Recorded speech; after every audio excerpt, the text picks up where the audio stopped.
Welcome to Not Milk Never Milk. Subscribe if you're lactose intolerant. You'll begin by enabling and using picture-in-picture, so YouTube stays visible while you switch apps. First, make sure your iPhone is updated. PyP works best on recent iOS.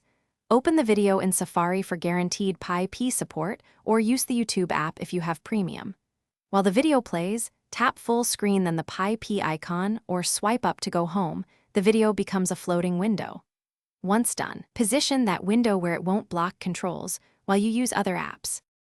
Now focus on controlling the floating player so your workflow isn't interrupted. Drag the mini window to a corner and pinch to resize. This gives you screen space for the app you're using. Tap the window to reveal play, pause, and a small arrow to return to the original app. If audio control or quick volume is needed, open Control Center. It lets you adjust sound without touching the video. Make sure to practice moving and resizing once or twice so it becomes second nature.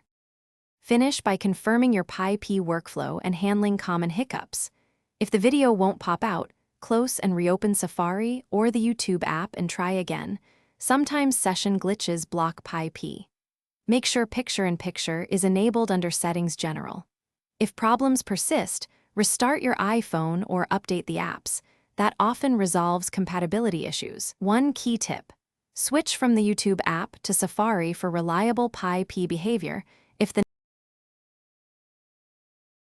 Thanks for watching. If this was helpful, leave a like and consider subscribing. See you next time.